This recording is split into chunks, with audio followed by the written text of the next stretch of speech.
Mr. Speaker, the Congress is concerned about the debt. The people are concerned about the debt. The markets are concerned about the debt. The world is concerned about the debt and what we're doing here today because we live with a world fiat dollar standard, and so the whole world is engulfed in this very serious problem. I do not understand, though, that if the debt is the problem, and I agree, the debt is the problem, that for us to come here and raise the debt by $2.4 trillion is the solution. That just baffles me. I think it's a distraction because when a country gets indebted to the degree that we're indebted, the country always defaults. This is historic, especially if the country is a significant country.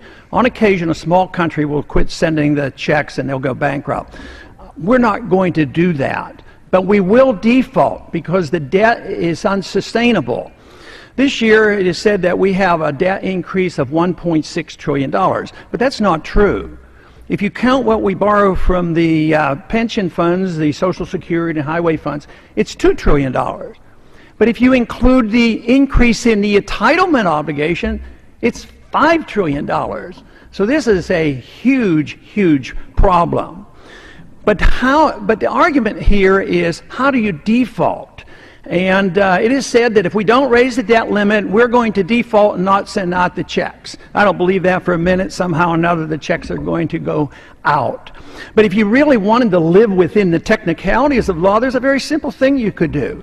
We owe the Federal Reserve $1.6 trillion. Well, that's not a real debt. They bought those Treasury bills with money out of thin air. We could just write that off or quit paying the interest, tide ourselves over and get down to serious business and cut back and live within our means.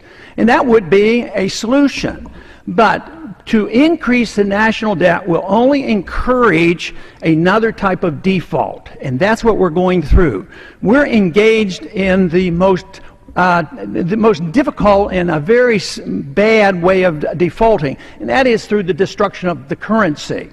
Today, we have an inflation rate of 9%, and that is defaulting. So if a government can default and print money, and if they can get a 50% inflation rate over a period of time, they've cut that debt in half. That is the goal, that is what's happening, and that is very, very serious. Just in these last 3 years in dealing with this crisis, the dollar has been devalued 50% against gold. And gold, of course, is the best measurement of the value of a currency. It's been that way for thousands of years, and it cannot be denied because it's economic law.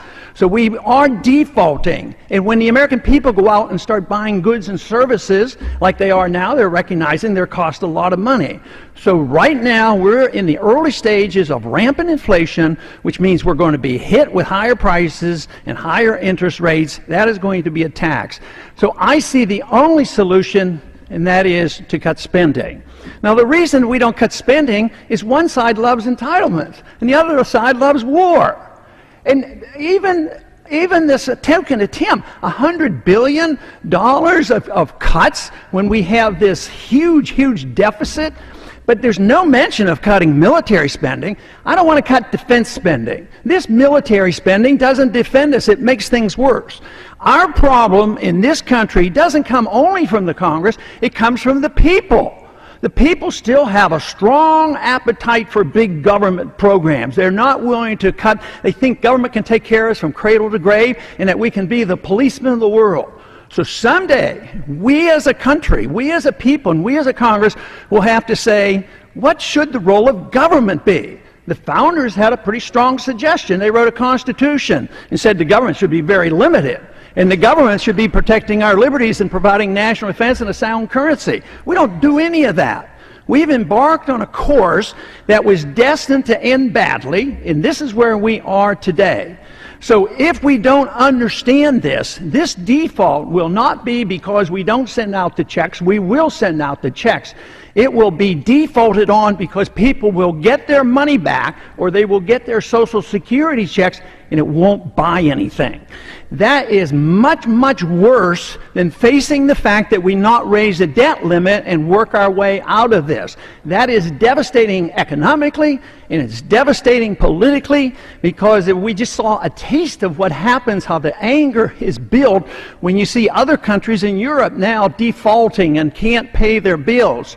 So this is more significant than ever because we provide the reserve currency of the world. Gentleman's time has expired.